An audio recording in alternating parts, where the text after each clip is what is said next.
பெற்ற மாவட்ட நீதிபதி ஆர் கணேசன் அவர் தான் வழக்கறிஞர் அவர்கள். இந்த கேஸ் என்னன்னா ஒரு கேஸே கிடையாது. முதல்ல குழந்தை பிறந்த உடனே அழ ஆரம்பிக்குது. அப்போ தான் அதுக்கு அறிவு வரும். முதல்ல வரது அறிவு, அப்போ தான் அறிவு வரும். மேபி அந்த அழுகையே இந்த அறிவுக்காக இருக்குமோ அப்படின்னு நான் யோசிக்க ஆரம்பிச்சேன். அதாவது ஒரு துப்புக்குடி கட் பண்ணதுக்கு அப்புறமேலேயே அந்த தாய்க்கும் இந்த குழந்தைக்கும் உள்ள உறவு வந்து அங்கே மாறி போயிடும். அதாவது தாய் வந்து என்ன வேணாலும் ஜாதி மதம் என்ன வேணாலும் சொல்லலாம். அவங்களுடைய கொள்கை கோட்பாடு என்ன வேணாலும் அந்த பிறக்கிற குழந்தை தனக்குன்னு ஒரு உலகம், தனக்குன்னு ஒரு உலகத்தை, தனக்குன்னு ஒரு சமூகத்தை அது சமைச்சு கொடுத்து கட்டாயம் நான் நினைக்கிறேன். அந்த மாதிரி சமீபத்தில் எனக்கு வந்த அறிவு, எனக்கு எப்பவுமே இந்த ஜாதி மதத்து மேலே ஒரு பெரிய ஈடுபாடு இல்லை. சில பேருக்கு அந்த ஜாதி மேலே பயங்கர ஒரு எனக்கு அந்த மாதிரி எதுவுமே கிடையாது. ஆனால் சமீபத்தில் ஹைதராபாத்தில் நடந்த ஒரு நிகழ்ச்சியில் வந்து நான் தவறு போய் சொன்ன ஒரு வார்த்தை ஒரு மிகப்பெரிய ஒரு மன வருத்தத்தை ஏற்படுத்துச்சு. அப்போ தான் எனக்கு அந்த அழுகையிலிருந்து அந்த அறிவு வருது. அதாவது இந்த ஜாதி மதமே தேவையில்லையே அப்படின்னு ஒரு சான்றிதழ் வாங்கிட்டா என்ன அப்படின்னு போய் பார்த்தோம்னா அது அவ்வளோ சுலபமாக கிடைக்கிற மாதிரி ஒரு விஷயமா இல்லை. அதுக்காக ஒரு வேலைச்சேரில் இருக்கிற தாசில்தார்கிட்டையும் சோழிங்கநல்லூரில் இருக்கிற ஒரு தாசில்தார்கிட்டையும் நான் என்னுடைய விண்ணப்பத்தை கொடுத்தேன். இது வந்து என்னென்னா ஒரு ஜாதி மத பேதமற்ற ஒரு புதிய சமுதாயத்தை உருவாக்குறதுக்கான ஒரு முக்கியமான ஒரு நாளாக நான் இதை பார்க்குறேன். இந்த சான்றிதழ் வாங்குறதுக்கு நிறைய போராட்டம் இருக்குது. அப்போ நான் வந்து கோர்ட்டோட தயவை நாட வேண்டியதாக இருந்தது. அதன் மூலமாக வந்து ஐயா இந்த மகிழ்ச்சியான ஒரு தீர்ப்பு எனக்கு ஏற்படுத்தி கொடுத்துருக்காங்க. அதாவது எனக்கு சான்றிதழை 29ஆம் தேதிக்குள்ளே வழங்கணும்னு நீதிபதி அவர்கள் எனக்கு உத்தரவு பிறப்பிச்சிருக்காங்க. அதை பற்றி ஒரு வார்த்தை நீங்கள் முன்னாடி திரு பார்த்திபன் எல்லாத்திலையுமே வந்து புதுமையை நிகழ்த்துவார். அவர் வந்து நான் எந்த மதத்திலும் எந்த ஜாதியிலும் சேர்ந்தவன் அல்ல என்ற ஒரு மனுவை வேலைச்சேரி வட்டாரத்தில் கொடுத்தார். 20,000 அது ஜூரிஸ்டிக்ஷன்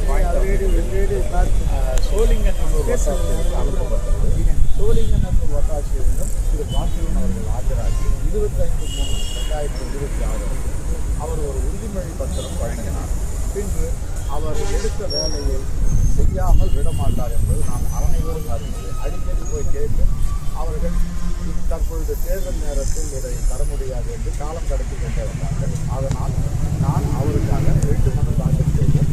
அந்த ரிட்டு மனு இன்று நீதியரசர் மாண்புமிகு நீதியரசர் திரு தண்டபாணி அவர்கள் ஐயா அவர்களுடைய முன்னிலையில் இன்று ஐட்டம் நம்பர் 27ஆக வந்தது.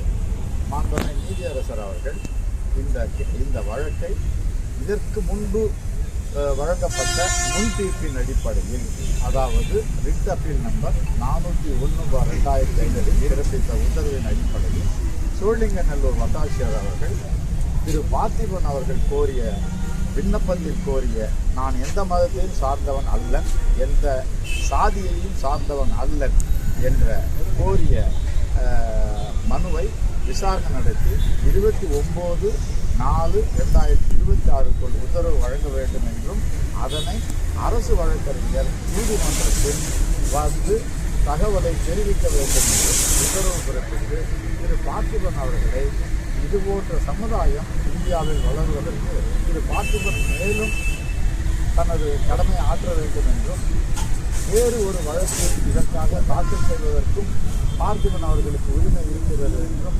கனிவுடன் பார்த்திபன் அவர்களை பாராட்டி அறிவுரையும் வழங்கினார் என்பது குறிப்பிடத்தக்கது. நன்றி. இதில் வந்து குறிப்பிட்டு சொல்ல வேண்டியது ஐயாவுடைய பங்கு. நீதிபதி மாண்புமிகு நீதிபதி அவர்கள் வந்து ரொம்ப இன்ட்ரெஸ்டிங்காக வந்து அதாவது பார்த்திபன் வந்து இதை கேட்கறதுக்காக இந்த மனுவில் என்ன போட்டிருக்காங்கன்னா ஒரு ஓல்டு ஆக்டர் ஓல்டே கிடையாது அப்படின்னாரு. அப்புறம் இந்த வயசுக்கு அப்புறம் அவர் என்னங்க புதுசாக இதை வச்சுட்டு பண்ண போகிறார், இல்லை சர்டிஃபிகேட் வச்சு நம்ம ஒன்றும் பண்ண போகிறது.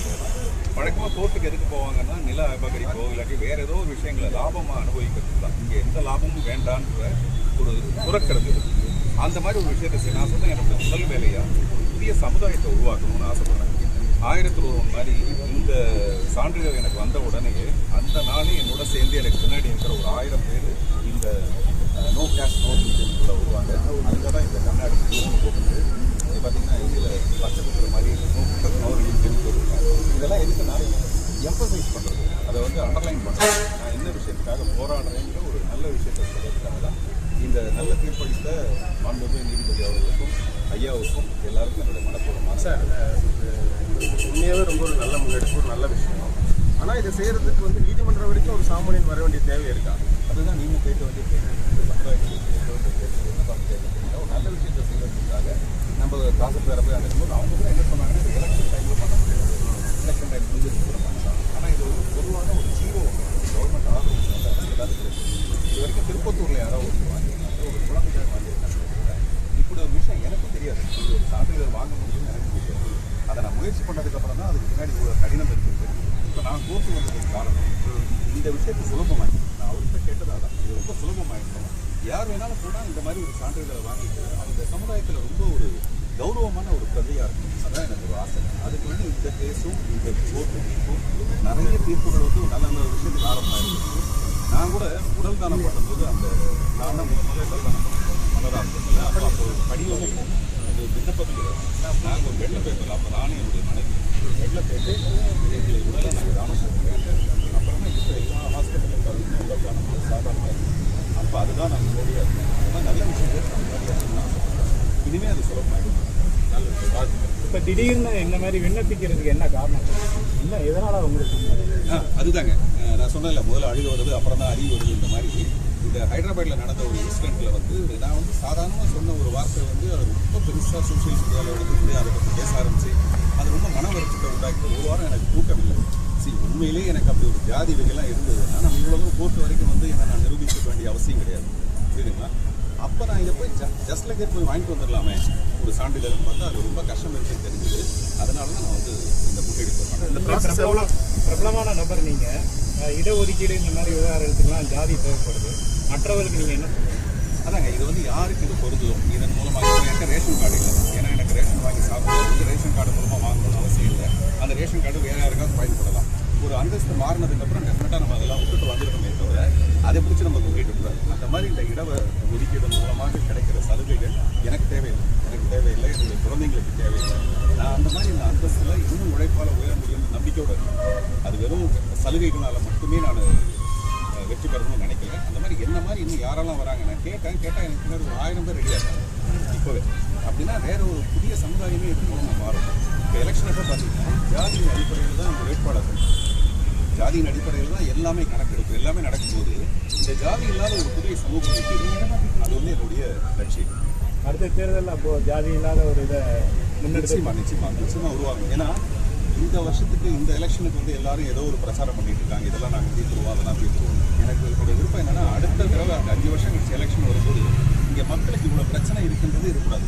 இப்போ என்ன சொல்கிறாங்கன்னா இவ்வளோ பிரச்சனையை நாங்கள் தீர்த்துருவோம் நாங்கள் இவ்வளோ பணம் கொடுக்குறோம்னு சொல்கிறாங்களா, அப்படி ஒரு பிரச்சனையே மக்களுக்கு இல்லாத அளவுக்கு மக்கள் வெற்றி பெறணும் இந்த எலெக்ஷனில் நான் ஆசை.